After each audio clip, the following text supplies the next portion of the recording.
Muy buenos días.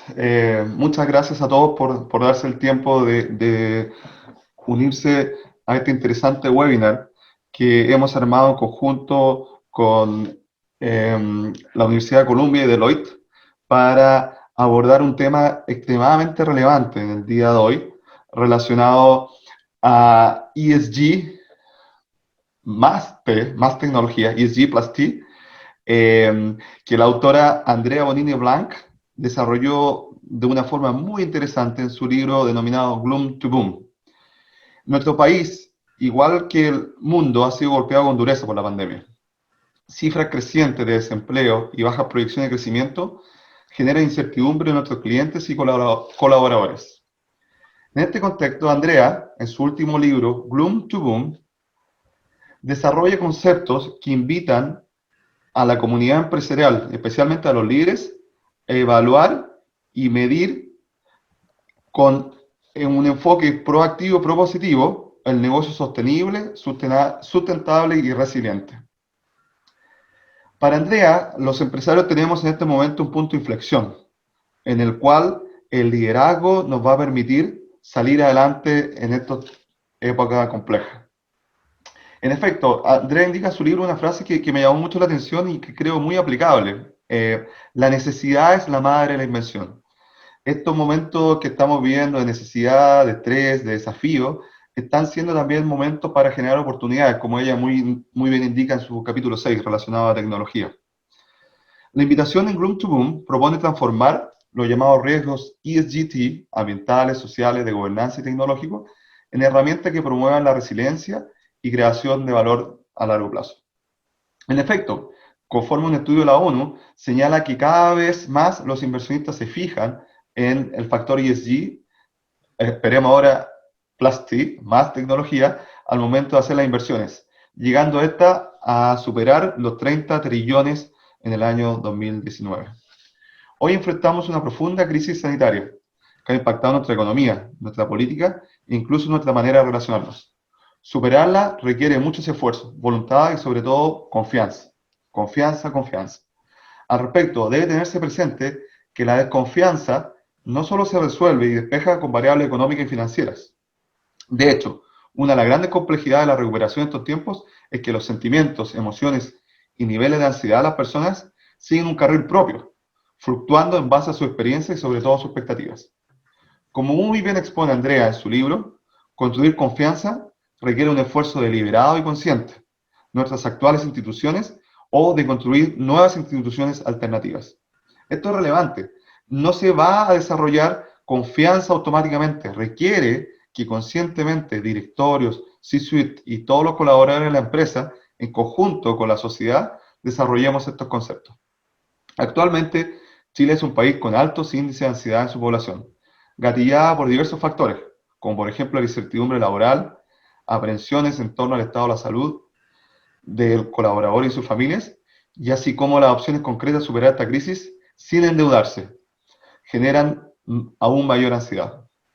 Ante esto, se requiere un liderazgo que transforme estos riesgos en oportunidad de crecimiento, un liderazgo que genere confianza. El concepto de liderazgo, a mi juicio, se desarrolla muy buena forma en el capítulo 2 y hay varias lecciones que por lo menos yo tomé nota para ejercerlas en mi día a día. En esa línea también, Andrea desarrolla el concepto de la tecnología y cómo esta también tiene un factor relevante dentro del concepto de confianza. Y esto me recuerda también el estudio que ha hecho Deloitte Canadá en relación al concepto de confianza, de cómo construirla. Y Deloitte señala que el desarrollo de la confianza tiene básicamente 4 dimensiones. Una física, que es confiar en que tu espacio es seguro. Una financiera, confiar que tus preocupaciones de carácter económico están cubiertas. Emocional, confiar que tus emociones están siendo consideradas. Y digital, confiar que tu información está segura. Este último punto es, a mi juicio, el factor más innovador del libro de Andrea. Y por lo menos a mi juicio no me había tocado verlo sino hasta este momento, en el cual se desarrolla la relevancia del factor tecnológico dentro del concepto ESG. En ese efecto, Andrea señala que se puede transformar el riesgo tecnológico en oportunidades de confianza tecnológica. Y esto puede ser un valor muy importante en nuestras vidas hoy en pandemia. En esa línea, Andrea invita a trabajar en el concepto de ciberresiliencia y cómo se puede transformar este riesgo en oportunidades para hacer mejores negocios. Ojalá que después Andrea nos pueda comentar un poquito más en detalle ese concepto de ciberresiliencia que a mí me llamó mucho la atención. Con la nueva realidad del trabajo a distancia, los líderes debemos tener especial cuidado en generar y transmitir la necesaria confianza para que nuestros colaboradores, clientes y la sociedad completa pueda sentirse seguros y así avanzar en la realización de sus proyectos. Finalmente, me gustaría dejarlo con una frase del libro que me generó especial atención y me pareció muy apropiada para los momentos actuales en los que estamos viviendo. Y Andrea, discúlpame la traducción porque fue una traducción propia, así que si no es exacta, después tú me corriges. Pero decía lo siguiente: la confianza es un poderoso y algunas veces intangible, no palpable, y las personas pueden no estar conscientes de sus consecuencias tangibles, positivas o negativas, hasta que pueda ser demasiado tarde. O sea, siempre damos la confianza por un hecho y no le damos toda la atención que debería tener y la que se merece, y después que la perdemos es muy difícil recuperarla, como probablemente nos va a contar en algunos casos muy interesantes que desarrollar el libro. Con eso dicho, dejo ahora con ustedes a Karen Puenasip, directora del Centro Global Santiago de la Universidad de Columbia, para presentar a Andrea e intercambiar algunas ideas e inquietudes de ella y nuestra audiencia. Asimismo, quiero despedirme y comentarles que esperamos prontamente comunicarnos en conjunto con la Universidad de Columbia para desarrollar otras iniciativas, así que les pido que estén muy atentos a sus correos electrónicos. Muchas gracias, muy buenos días y lo dejo con Karen.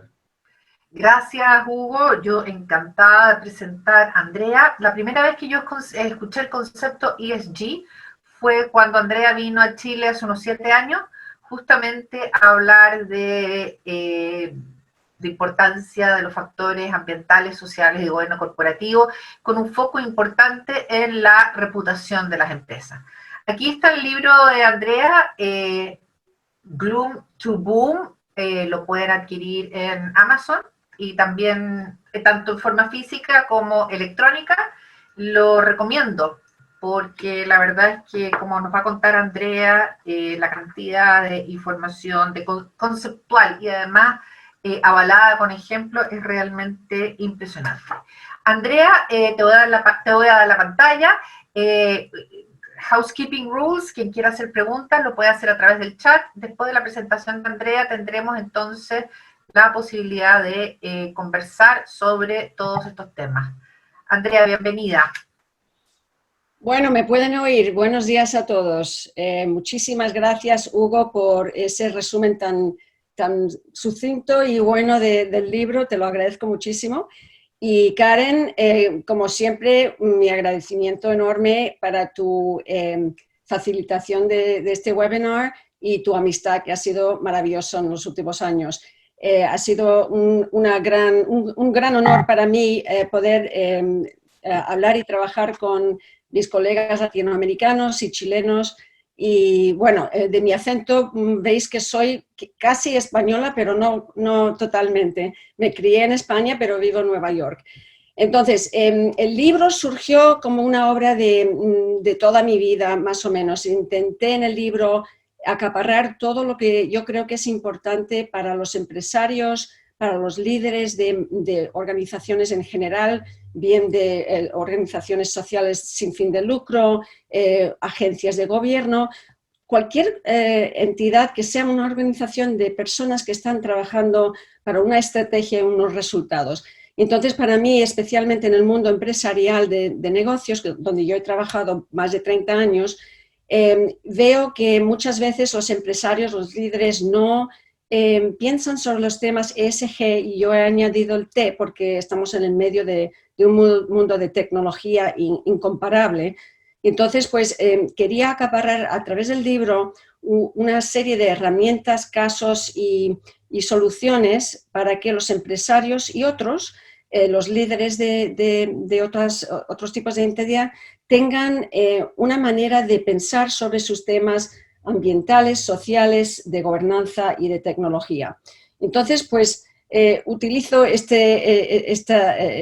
mito de Escila y Caribdis, que no sé si se acuerdan ustedes de sus tiempos en el colegio, pero es la historia de Odiseo, que regresa a su país a través de unas tormentas y monstruos, etcétera, que se llaman Scylla y Charybdis. Entonces utilizo este concepto para explicar el viaje de gloom to boom, o sea, gloom siendo tiempos turbulentos en los que vivimos. Y este libro lo escribí mayormente entre 2018 y 2019 y fue publicado en noviembre del año pasado. Y entonces, antes de la pandemia, que ya ha cambiado el mundo de una manera que no podíamos ni imaginar el año pasado. Entonces, este concepto de Scylla y Charybdis para mí es el concepto que es el ejemplo de lo que tienen que pensar los líderes cuando están navegando sus empresas a través de estos tiempos turbulentos. Entonces, para mí, para mí esto es el resumen del libro con las 3 partes, 8 capítulos.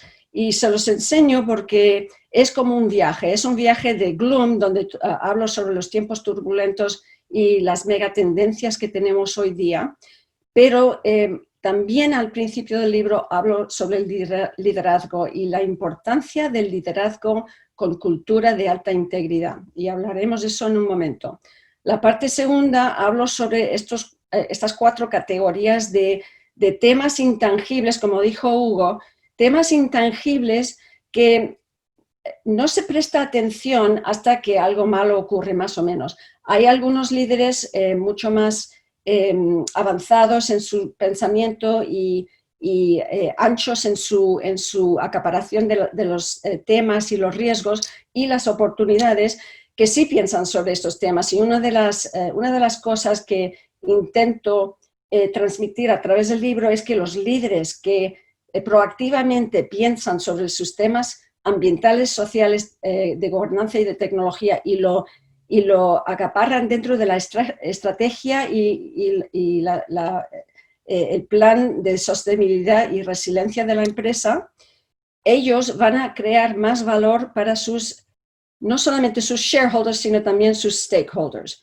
Y para mí eso es importantísimo. Y aquí estamos en medio, en el mundo ahora, hablando sobre el tema del capitalismo de stakeholders, no solamente de shareholders, que es el modelo que hemos vivido en los últimos 50 años, el modelo de shareholder, los accionistas son dioses y los demás no.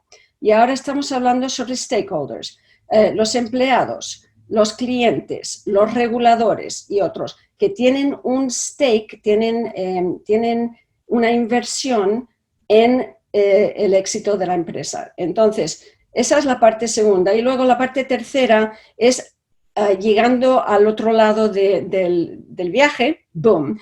Y boom en un sentido bueno, no en el sentido de una bomba, sino en el sentido de llegar a un sitio donde se tiene resiliencia, se tiene sostenibilidad, se tiene valor que se ha creado para los stakeholders. Entonces, ese es el resumen en general, pero quiero enseñaros un poco sobre un tema fundamental que ya mencionó Hugo, que tiene que ver con el liderazgo. Y aquí me meto muy en detalle en este capítulo sobre la importancia de tener los mejores líderes desde el punto de vista de ética, no solamente si ellos tienen los mejores planes de negocios, los mejores planes de M&A, de adquisición, de desarrollo de productos y servicios nuevos, pero también cómo lo están haciendo. Lo están haciendo con un sentimiento, un sentido de pensar sobre el impacto a los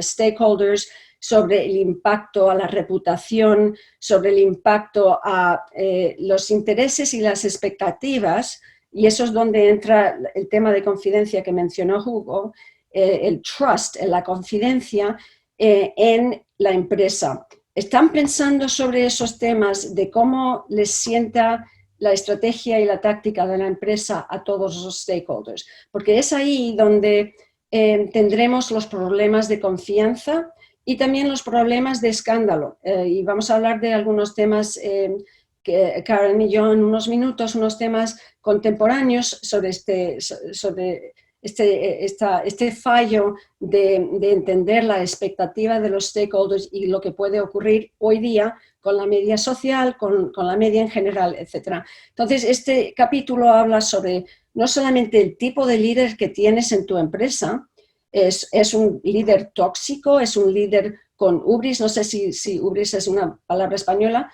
pero trato de incorporar estudios de expertos sobre el tema de qué tipo de CEO tienes, qué tipo de líder. También importantísimo a través de esta discusión es el rol del Consejo de Administración, de la Junta. Y entonces, pues ahí también, ¿qué tipo de junta tienes? ¿Quién está en la junta? ¿Son diversos? ¿Son todos iguales? ¿Son amigos del CEO o son gente que le está manteniendo accountability? Entonces, todo eso es muy importante en cuanto al tema de SGT.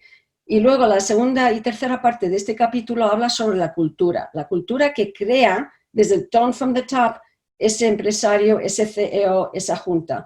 Y también la importancia fundamental de tener un sistema de ética, de cultura de ética, de integridad dentro de tu empresa. Yo pasé muchos años haciendo este tipo de trabajo dentro de 4 empresas donde yo fui ejecutiva y construyendo este tipo de programa, de cultura, trabajando muy cercanamente con la Junta y con el management.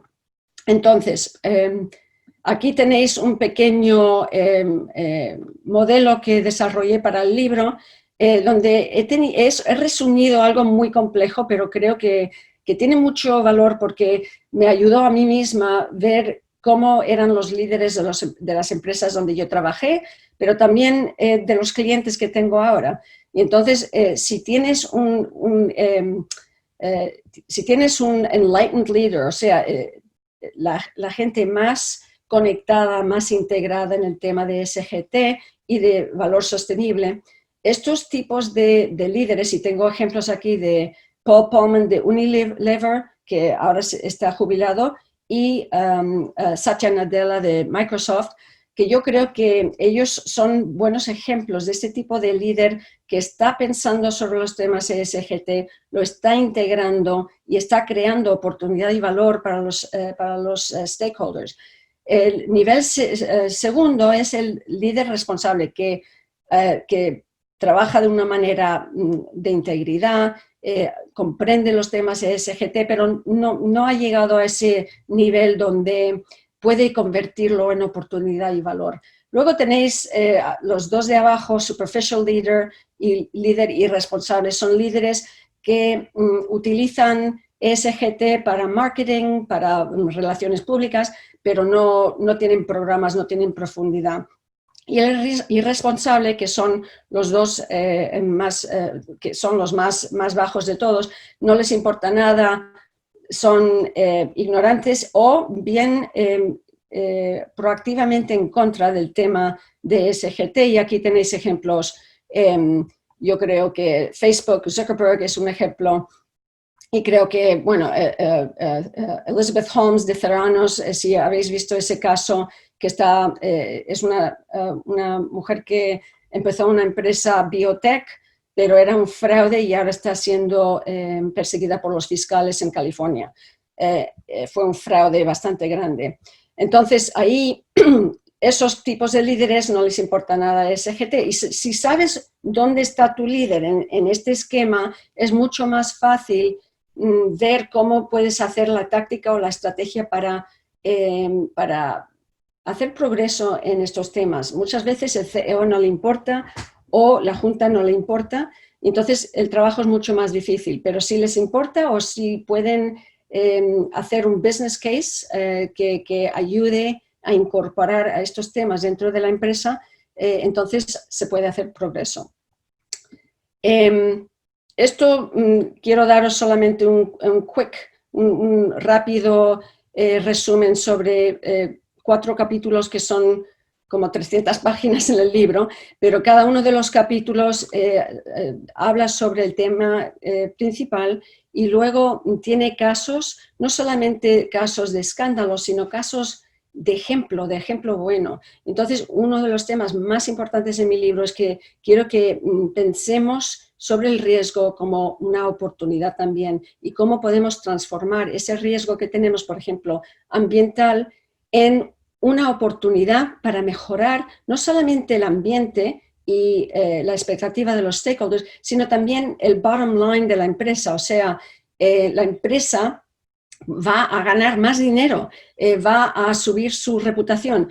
Y entonces, pues cada uno de estos capítulos comienza con un resumen de algunos de los trabajos más importantes que han hecho, por ejemplo, la ONU en cuanto a SDGs, otros grandes thought leadership instituciones como the World Economic Forum. O sea que meto dentro de cada uno de estos capítulos muchos datos, mucha información de lo que es el ambiente, la sociedad, la gobernanza y la tecnología, pero luego hablo sobre los casos. Entonces, para mí, el concepto de SGT es importante porque, mira, estamos en un mundo donde la tecnología está cambiándolo todo. Pensar solamente en el tema de la pandemia. Si no estuviéramos en esta edad, si estuviéramos hace 20 años, no estaríamos pensando que vamos a tener una vacuna, un tratamiento el año que viene. Sería 4 años de ahora. ¿Por qué? Porque la tecnología no estaba tan avanzada en ese día. Si estuviéramos hace 20 años con la pandemia, no estaríamos haciendo este webinario. Si estaríamos en medio de la pandemia hace 20 años, no podríamos haber hecho la transición tan fácil, más o menos fácil, del sitio de negocio a trabajar desde la casa. O sea que la tecnología lo acaparra y lo influencia todo, para bueno y para malo. Entonces, aquí tengo una representación del World Economic Forum que me gusta mucho enseñar, y lo tengo en el libro también, que tiene que ver con cómo ha surgido este tema del riesgo complejo interconectado.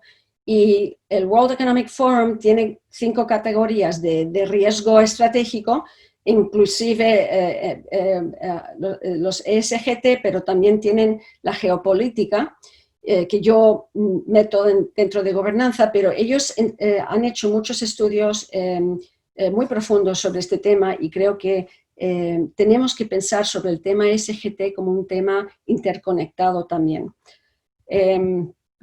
Aquí tenéis una lista donde también quiero mostrar que hay muchos temas críticos que faltan del ESG. Muchas veces, si son el MSCI o RepRisk o otros, meten algunos de los temas de tecnología dentro del tema social, por ejemplo, privacy, data privacy, pero para mí eso no es suficiente, y por eso estoy ofreciendo a los que quieran escuchar que también tenemos que tener una categoría separada de tecnología, de temas de tecnología que nos afecta bien como tema, como riesgo y como oportunidad. A ver, pues ahí lo tenéis. Y finalmente, antes de que pare, para que podamos hablar un poco y tener discusión sobre algunos de estos temas, quiero también enseñaros, y sin meterme en profundidad porque no tenemos tiempo, pero quiero enseñaros lo que significa cuando una empresa no está gestionando bien los temas ESGT, y lo que pasa cuando una empresa los gestiona bien. Y aquí tenéis un ejemplo de PG&E, que si lo habéis visto, era la utility de electricidad más grande en California, que ha tenido un track record horrible en todos los sentidos. Ha habido fuegos, ha habido explosiones, ha habido una cultura y un liderazgo que no estaba enfocado apropiadamente en el tema de seguridad, de ambiente, de una variedad de cosas. Es un tema de fallo ESG&T. Entonces, ahí tenéis el ejemplo de esa utility y el ejemplo de otra que está en la parte este de los Estados Unidos. Yo solía trabajar para PSE&G y esta es una utility muy similar. No está en California, esa es la diferencia, pero tiene activos nucleares, etcétera, y tiene una historia de acaparar los temas ESGT buenísimos y han sido listados en green para temas verdes muy arriba, muy altamente. Entonces, ellos tienen una reputación muy buena, no han tenido escándalo, no han tenido pérdidas, no han tenido liability. Entonces, es una comparación entre dos empresas muy similares que tienen resultados muy distintos.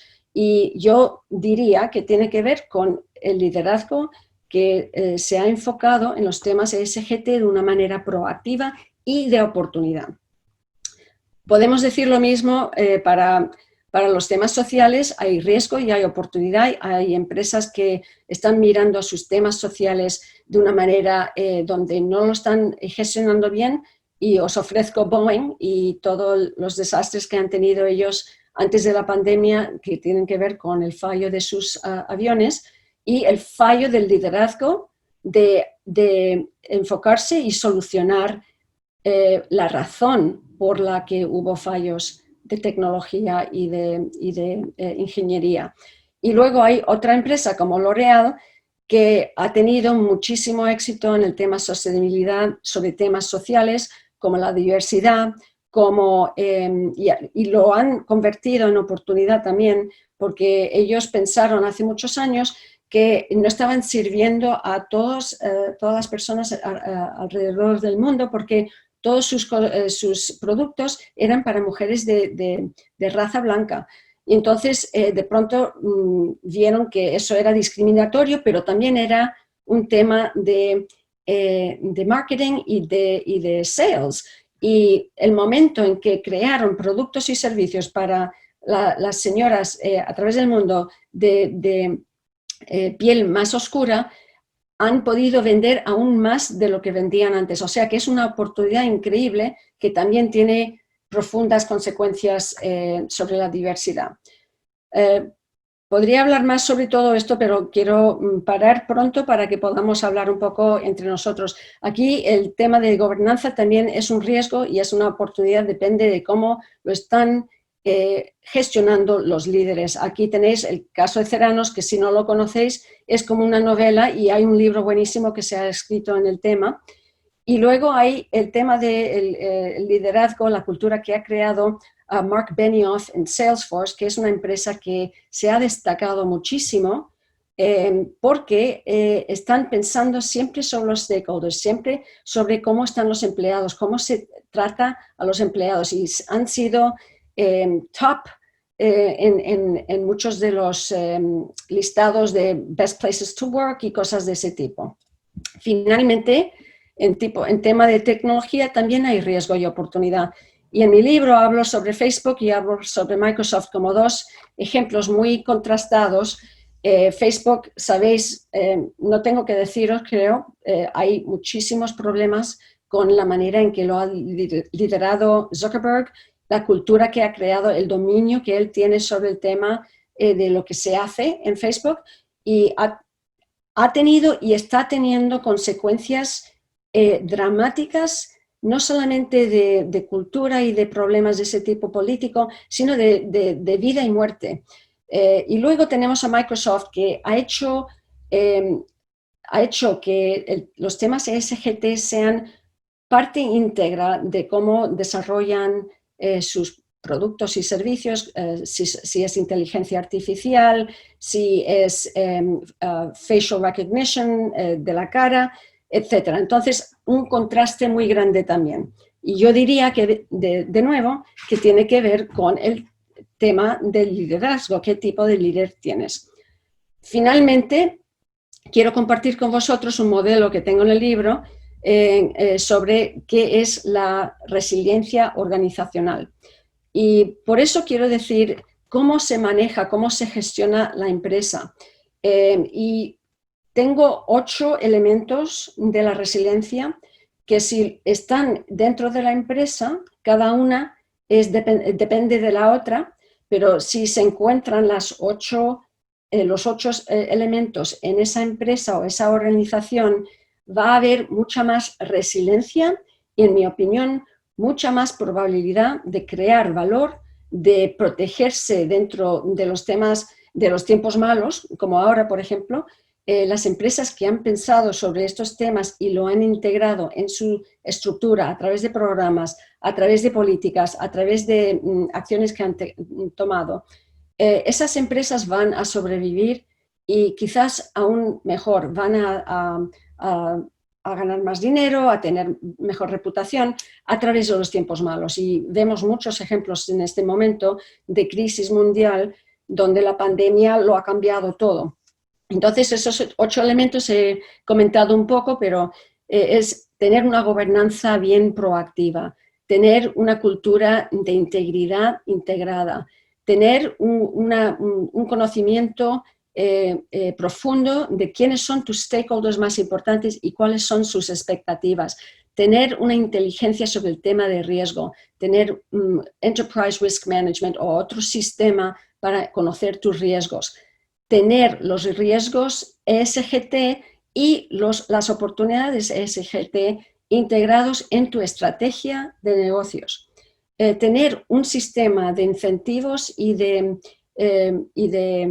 performance para tu CEO, para el grupo ejecutivo y para tu empresa entera, que está no solamente atado a temas financieros, sino también a temas de ética, de integridad, de cultura, de SGT. Y la gente sabe que no van a ganar más dinero o no van a tener su bonus si han fallado en esos temas intangibles. Séptimo es tener un sistema de crisis y de business continuity bien armado para cuando llegan las crisis.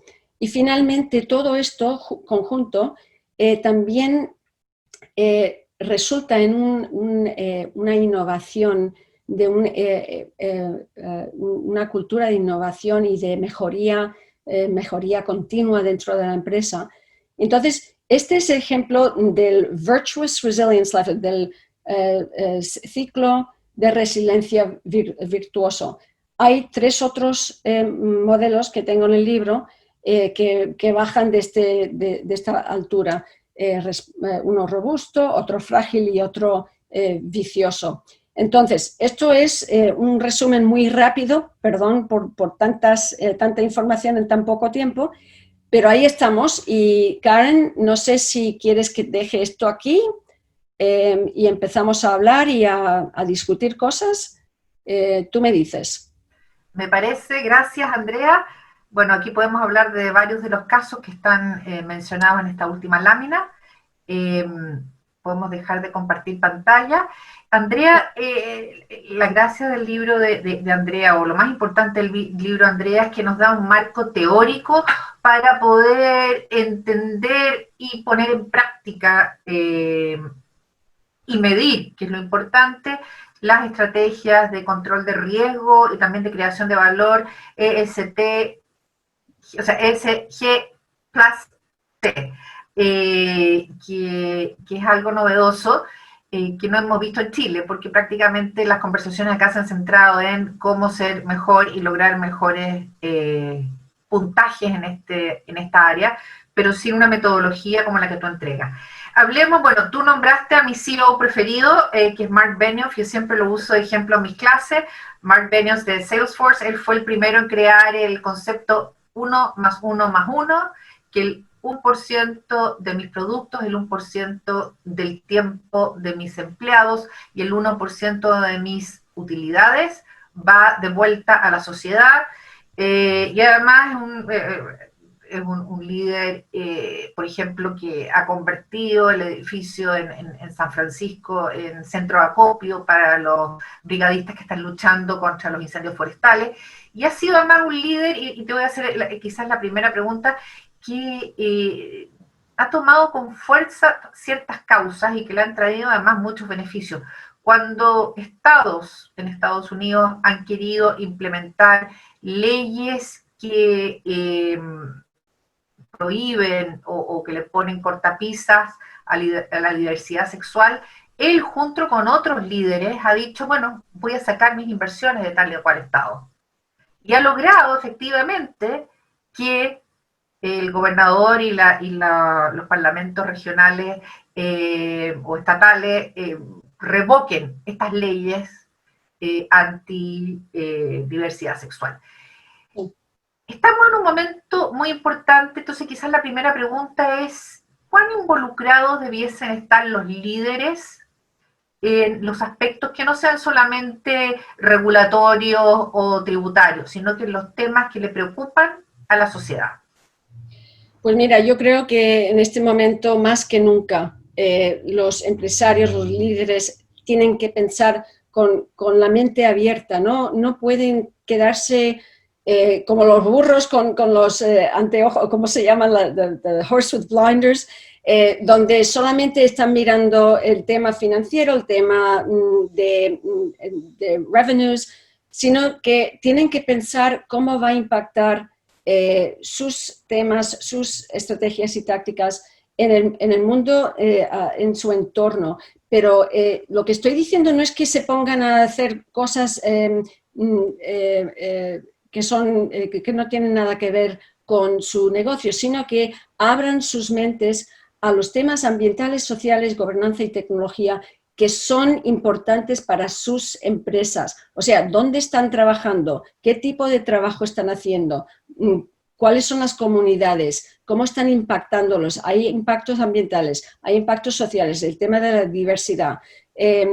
Todos estos temas pueden surgir como temas negativos si ellos no están pensando sobre los temas proactivamente. Y una de las cosas que recomiendo siempre es que hagan un ejercicio de entender cuáles son sus stakeholders, no solamente los accionistas, shareholders, sino cuáles son sus stakeholders más críticos, más importantes. Y dependiendo del tipo de empresa y de negocio que tienen, va a ser casi siempre los empleados, casi siempre los clientes, pero habrá otros. Y entonces, no solamente escoger quiénes son, sino qué es la expectativa de ese empleado, qué es la expectativa de esa comunidad.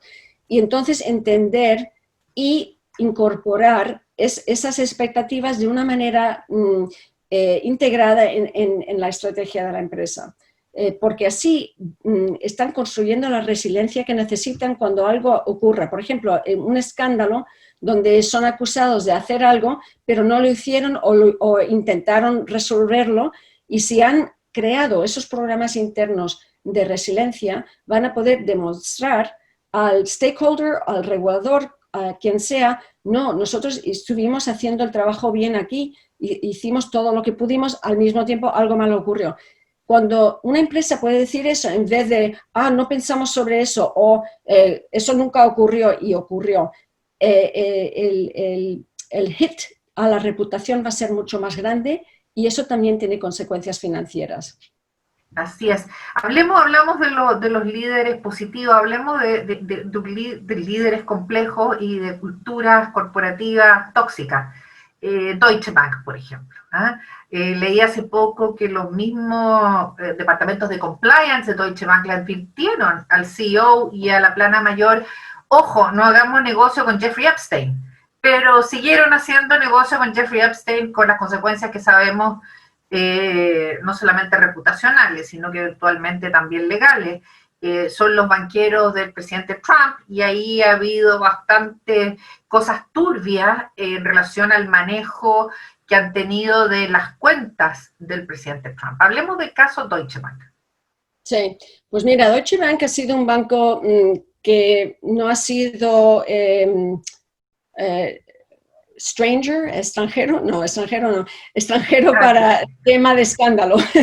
O sea, ellos han tenido escándalos por muchos años. Entonces, si os acordáis, hace, no sé, 15, 20 años, el entonces CEO tenía escándalos, pero siguió siendo un miembro de las empresas grandes, de las juntas de las empresas grandes en Alemania. Y yo creo que es un ejemplo de una empresa donde nunca nunca ha habido una cultura buena. Y la verdad es que los bancos en general han tenido muchos problemas desde el punto de vista de la ética. Una de las críticas que yo tengo para los bancos en general, y eso creo que fue demostrado muy fuertemente en 2008 o 2009 cuando tuvimos las crisis, y también Wells Fargo es un gran ejemplo de esto, también Deutsche Bank, es que se aplican y concentran tanto en gastar dinero y recursos en compliance, pero no en ética, no en cultura. Entonces, hemos visto, por ejemplo, en Inglaterra han habido políticas del gobierno que dice que tenéis que tener una cultura, y, o sea, que están demandando que los bancos empiecen a integrar cultura ética dentro de sus empresas, pero aparentemente es lo más difícil para los bancos. Entonces, Deutsche Bank ha tenido una cultura que de escándalo, digamos, por muchos años, y la verdad es que no sé todos los detalles que van a salir, creo, sobre el tema de Epstein y de Trump, pero los detalles que hemos visto en la media son una reflexión de una cultura ilegal, una cultura de hacer excepciones para la gente poderosa y rica y no tener el compliance ni cultura ética dentro de la empresa para tratar de esos temas. Hablemos de otro caso de cultura interna tóxica, que es Boeing. A pesar de que su CEO firmó el famoso manifiesto del Business Roundtable, que dio mucho que hablar, que fue justo hace un año, donde las empresas cambian el paradigma, dejan el paradigma de Friedman de que lo más importante es generar utilidades para los accionistas, a que lo más importante es generar utilidades para todos los stakeholders. El CEO de Boeing firmó este manifiesto, pero lamentablemente hubo estos dos accidentes relacionados con un nuevo modelo y ellos le ocultaron información a la autoridad y se hizo una investigación interna que demostró que efectivamente la cultura interna de Boeing no iba en el sentido de promover la seguridad de la gente y de promover los estándares que ellos mismos habían impuesto respecto a la seguridad. ¿Qué pasó en Boeing? Mira, voy a corregirte un poquito porque el Business Roundtable Letter que ellos firmaron fue hace un año, pero sus problemas con el MAX van atrás varios años. Entonces, dentro de Boeing, yo creo, y la verdad es que solo conozco lo que conocemos todos a través de la media, yo creo que ahí también tenemos una empresa donde los líderes no estaban pensando sobre los temas ESG más importantes suyos de manera integrada, de manera proactiva, sino que eran un check the box de cumplimiento, pero aún ahí no lo estaban haciendo. O sea que la seguridad de su ingeniería en los aviones MAX, estaban haciendo de manera proactiva decisiones que ponía la vida de sus pilotos, de sus clientes, de la gente que iba en esos aviones en peligro. Entonces vimos la primera ocasión de un avión en Indonesia, ¿cómo se dice? Crashing. No reaccionaron bien en la primera. No hicieron nada, no dijeron nada. Si lo dijeron muy tarde. O sea, el CEO y la junta de esa empresa no reaccionaron de una manera proactiva que decía nos preocupa la vida de nuestros clientes y nuestros pilotos y la gente que está manteniendo los aviones, etc. No hicieron nada de eso. Y luego hubo un segundo avión y aún con eso seguía la junta apoyando al CEO y la cultura que había ya en la empresa, que era una cultura que no ponía la seguridad número uno, que es una de las cosas que una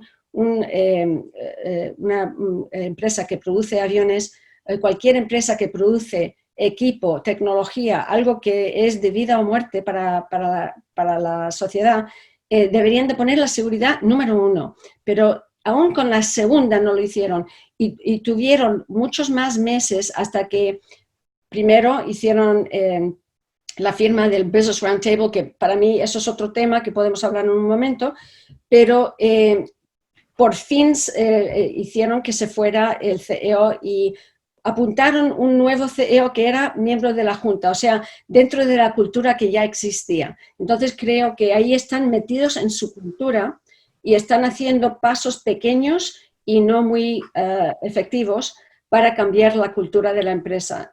Y llegó a esas alturas de tener dos, ¿cómo se dice? Crash. Dos aviones. Accidentes, claro, que se estrellaron. Accidentes, 350 personas muertas, muchas familias afectadas. No pensaron sobre los stakeholders, pensaron solamente sobre el bottom line y cuántos aviones podían vender. Y ahora están en la situación donde no pueden vender los aviones. Ahora tenemos la pandemia que es aún peor para el sector de aviones, pero antes de la pandemia estaban en una muy mala posición y no estaban haciendo las reformas internas que necesitaban hacer. O sea que no sé dónde va esto, pero creo que es un ejemplo de cultura y liderazgo que han fallado. Te voy a tomar un par de preguntas. Philip Somerville consulta cuáles son, dice él, las referencias, me imagino que se refiere a los índices, que detallan un cumplimiento confiable de factores ESG por parte de las empresas en Estados Unidos, Europa y también en América Latina. Y otro de Maximiliano León que pregunta que si los temas ESG se han posicionado gracias a las empresas que los incorporan en sus modelos de negocio o gracias a la presión de los inversionistas institucionales que han incorporado los temas ESG en sus estrategias de inversión, y que hay muchísimos. Y ahí aprovechar también de preguntarte por el tema del greenwashing, que va muy, tres preguntas en una, Andrea, que está muy relacionado con los tres. A ver si me acuerdo de todo. Bueno, empiezo con la segunda pregunta porque creo que es en un sentido la más fundamental. Yo creo que esto del tema de ESG alzándose en el mercado del capitalismo empezó con la presión de stakeholders, especialmente en el marco europeo. Las empresas europeas son las que empezaron esto antes de las americanas o empresas de otras partes del mundo. Y entonces, en los Estados Unidos hemos sido un poco lentos porque tenemos una estructura del mercado y de la economía muy legal, muy basado en litigation, en liability. Entonces, las empresas americanas han sido un poco nerviosas en meterse en ESG porque piensan que no tiene que ver con el negocio, etc. Bien, eso ha sido históricamente. En los últimos 2 o 3 años, empezando con Larry Fink y el jefe de BlackRock, que empezó, y es también BlackRock, la empresa de inversiones más grandes del mundo, y 2 o 3 otros también, State Street, Vanguard. Ellos Larry Fink dijo en su carta anual a los CEOs que ellos tienen que pensar sobre el tema ESG, tienen que pensar sobre los stakeholders y tienen que incorporar eso en sus empresas si quieren que BlackRock invierta en sus empresas. O sea que la presión empezó en Europa, se vino a los Estados Unidos hace 2 o 3 años, se ha crecido muchísimo en los últimos 2 o 3 años. Los inversionistas han sido los motores en algún sentido, aunque también los CEOs como Benioff y otros más responsables y avanzados, ellos lo están incorporando también porque dicen que eso añade valor, y eso es el tema, uno de los temas que tengo en el libro, que esto añade valor, esto no es una inversión que se va, esto crece a la empresa. Entonces, para mí, las empresas que son proactivas van a hacer que sus estructuras internas, como life cycle de resiliencia que os enseñé antes, que van a tener esas estructuras dentro de la empresa que acaparran los temas de SGT, no solamente como riesgo, sino oportunidad. Y entonces los inversionistas van a ver eso también y van a querer invertir en esas empresas. Entonces hay como un baile que está ocurriendo entre los inversionistas y las empresas y también los reguladores. Y tenemos algunas cosas ocurriendo aquí en los Estados Unidos desde el punto de vista regulador bajo Trump, que son en contra de ESG, pero nadie cree que eso va a ganar en el largo plazo porque todo el mundo está pensando sobre esto. Entonces, segundo, el greenwashing. Esto es un problema grande y entonces algunas empresas, si os acordáis de mi tipología de liderazgo, la superficial es el líder, el CEO, que dice, sí, tenemos programas de SGT, somos responsables corporativos y tenemos estas actividades, pero no tienen la estructura interior, no tienen la resiliencia, tienen páginas web bonitas, tienen fotos, tienen cosas superficiales solamente de relaciones públicas. Entonces eso es el greenwashing, en mi opinión. Eso es cuando las empresas no tienen la profundidad, pero dicen que lo tienen y se escapan con eso, mientras que nadie les mira un poco más profundamente. Y ese tipo de empresa va a tener un problema gordo cuando tengan un problema ambiental o social que no han acaparrado bien dentro de la empresa y luego sale y es un escándalo.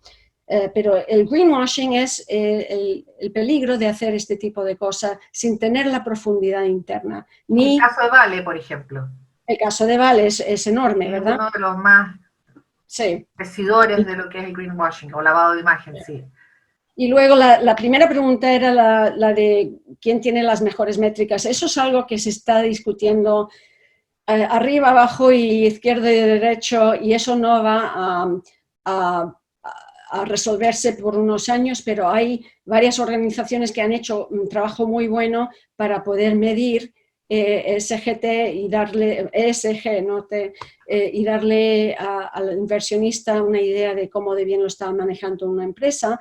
Y hay SASB, hay MSCI, hay otros como RepRisk que hacen un riesgo reputacional, pero las métricas han sido criticadas mucho también porque si quieres una métrica ESG, pero por ejemplo una empresa que no tiene muchos temas ambientales, no está haciendo mucho trabajo en el tema ambiental porque no necesita, quizás tenga una métrica más baja que otra donde tienen temas ambientales. O sea que es muy difícil hacer la comparación exacta entre las empresas. Y yo lo que recomiendo a todas las empresas es no te fijes demasiado en eso, fíjate en crear la resiliencia que va a poder reflejar al inversionista y a los otros stakeholders que tú estás tomando seriamente este tema y estás protegiendo a los stakeholders y también ofreciéndoles más valor a través de esa construcción de resiliencia. Claro, como el caso de Tesla, que en algunos de estos índices aparece entre las 10 el 10% de las mejores empresas, y en otros índices aparece dentro de los 10% de peor comportamiento en materia ESG. Entonces, claramente, ¿a quién le crees? Y ese es un problema. Exactamente, y el problema con Tesla que ha sido que quizás tienen muy buenas marcas para el tema de ambiente, porque están haciendo todo este progreso en vehículos eléctricos, etcétera, pero la gobernanza dentro de Tesla ha sido muy criticada, porque no es de primera clase, es dominada por el fundador, Elon Musk, y Elon Musk tiene unas tendencias de ser un poco extravagante, digamos, en su vida. Sobre todo los tuiteos, ¿no? Que le han valido varias multas. Exacto. Entonces ahí la gobernanza no está tan bien, pero el tema ambiental está estupendo, ¿verdad? Pregunta, McDonald's, que ha estado en las noticias últimamente y bastante con respecto a lo que fue la salida de su CEO por romper o violar los códigos de conducta, donde hay también un problema de liderazgo. Your take on McDonald's. Bueno, es interesante ver lo que ha ocurrido ahí. Primero, si no lo habéis visto, el CEO fue terminado el año pasado. ¿Fue el año pasado? No, este año. Sí, en noviembre. En noviembre. Fue terminado porque aparentemente tenía una relación sexual con una de las vicepresidentas. Luego surgió que había más de una relación, pero cuando él se fue, le dieron su paquete financiero de salida completo, no sé si fueron 40 millones de dólares, algo así. 40, sí. Sí, se fue. Bonita cifra. Sí, bonita cifra. 40 millones y porque hubo una potencial relación sexual. Ahora surge que tuvo varias relaciones y tenía una cultura bastante mala en ese tema. Y ahora el CEO nuevo y la junta de McDonald's lo está persiguiendo en las cortes para poder regresar los 40 millones. Y la verdad es que esto es una reflexión quizás de una investigación que no se hizo muy bien en el momento, porque aparentemente fue por otros stakeholders diciendo que esto no era lo único que él hizo, sino que él tenía una cultura de este tipo donde él hacía lo que quería en ese tema y luego salió con los 40 millones de dólares. O sea que ha habido bastante crítica sobre la cultura que tenía McDonald's de ofrecerle el dinero y dejarle salir.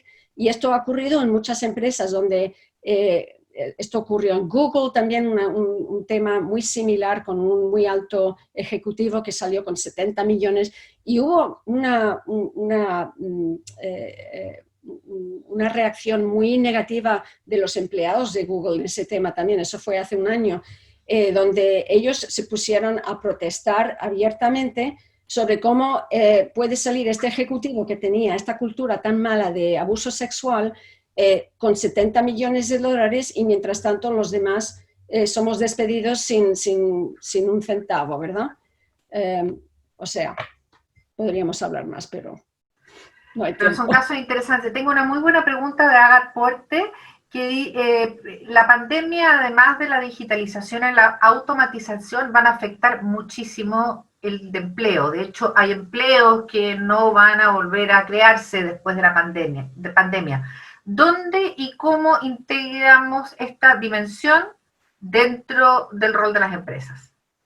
Pues mira, yo creo que el tema de los empleados y la labor en estos tiempos de transición es quizás el tema más importante que tienen que gestionar la Junta y el grupo ejecutivo de cada una de las empresas en el mundo.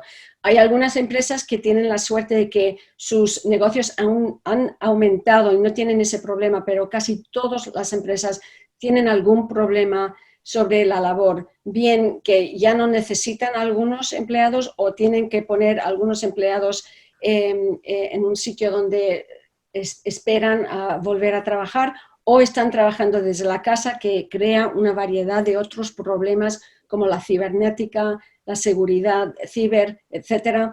Entonces hay tanto cambio que está ocurriendo en este momento por la pandemia que va a resultar en un mundo cambiado, que todas las juntas y todos los grupos ejecutivos tienen, es algo top, una de las cosas más importantes que tienen que hacer es manejar los recursos humanos y cómo van a impactar a sus empleados. Y si tienen que despedir a gente, eso va a ocurrir y está ocurriendo, pero ¿cómo los van a tratar? O si tienen que pedirles a algunos empleados que trabajen menos, ¿cómo lo van a hacer? ¿Cómo van a impactar todo esto? Porque esto es no solamente sobre temas financieros, sino de reputación.